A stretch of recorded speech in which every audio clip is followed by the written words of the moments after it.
With the Bad Batch coming to an end, I thought it would be fun to explore a little bit of their origins and tell you exactly why the Bad Batch armor looks so different than the other clones and what makes their armor so special. The Bad Batch all have genetic modifications, and each member of the Bad Batch made modifications to their armor that perfectly synergizes with their special skills. So stay tuned to this video where I explain everything you need to know about the Bad Batch's armor and how it's modified to help the Bad Batch keep their 100% mission success rate. I think Tech has the coolest armor, and it's suited out with the best technology for analysis, computation, and hacking. The most unique piece of Tech's armor is his helmet. It slightly resembles the helmets we see of the stealth ship clones back in Season 2 of the Clone Wars. The technology on the sides of his helmet are really similar to these clones. And Tech's use case of the helmet is also really similar because Tech is constantly consuming and analyzing data. The helmet has a bunch of sensors and antennas, so Tech can gather as much data as possible. This allows him to make real-time battle calculations, translations,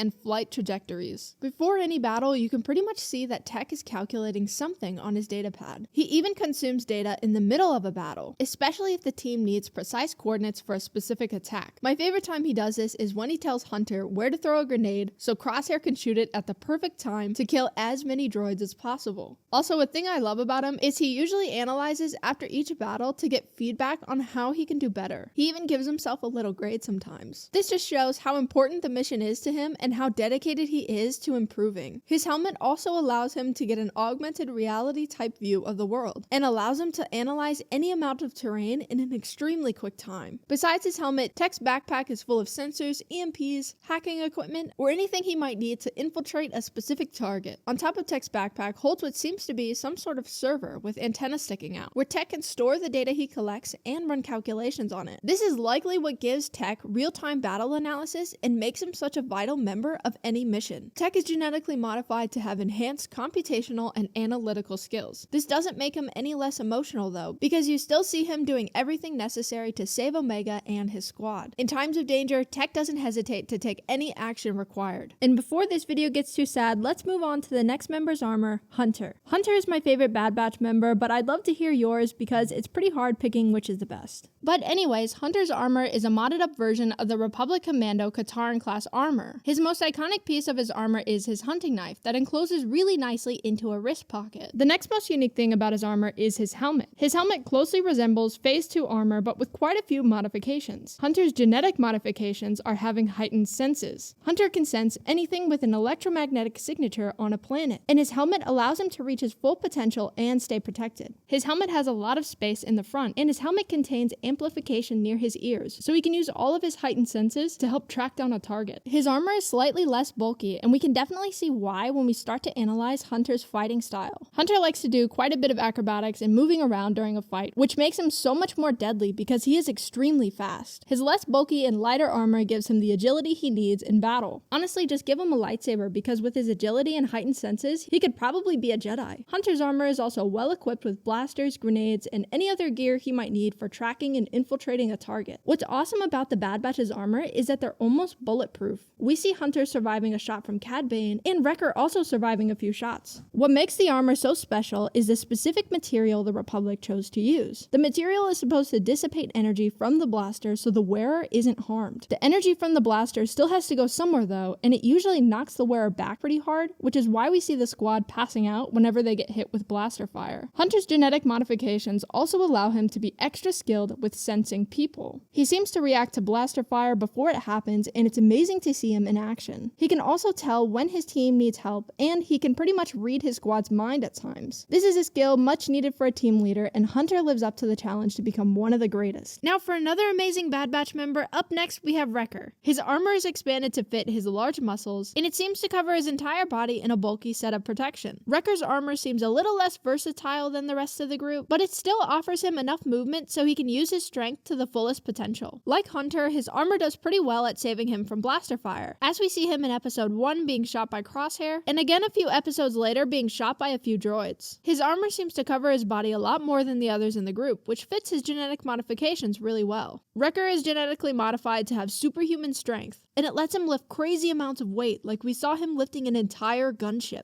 Wrecker is often running into battle like a battering ram, and crushing his enemies with pure strength. Wrecker's armor also comes equipped with heavy blasters. One thing I want to point out is that all the Bad Batch's weapons have a stun setting, and we often see the squad using a stun setting, especially when they're up against clones. I think it's heartwarming to point out that even though the other clones are fighting for the Empire, the Bad Batch still doesn't want them to come to harm. Wrecker also has a pretty unique helmet, and I wonder if the purpose is to protect him from explosions. Wrecker's signature look does leave the audience wondering where he might have gotten the scar on the side of his head. Maybe we can speculate that this is actually his second helmet, and the first actually got damaged in an explosion, along with one of his ears. Then Wrecker decided to upgrade his armor and become even more of a tank and get a heavily guarded helmet. Now for the most mysterious member of the squad, Crosshair. His armor's main specialty is all in the visor of his helmet. Crosshair has a modded viewfinder that gives him an augmented reality type view, similar to Tech's. Crosshair can use this viewfinder to do a bit of data gathering and hacking. The main feature Crosshair uses it for is to sense heat, so he can better understand where his targets are. Crosshair also needs to be equipped with a way to store his sniper gear, so he has a pretty unique backpack that lets him store everything he needs. Similar to Hunter, Crosshair is also very skilled at hand-to-hand combat. We don't see him choosing this style of fighting very much though, because Crosshair's skill with a blaster and sniper is way too deadly. Crosshair's genetic modifications makes his eyesight and aim extremely good. In a comic book, Crosshair actually says he can hit a beetle off of Wrecker's chest from 200 yards away in the pouring rain. This is such a Crosshair thing to say, and it's a really awesome depiction of how good Crosshair's aim really is. To help Crosshair have a full view of his scope, his helmet has a little cutout hole just where his eye would rest on the scope. This allows him to fully see through the view on his scope. His helmet is also decorated with the same little tattoo that he has on his face.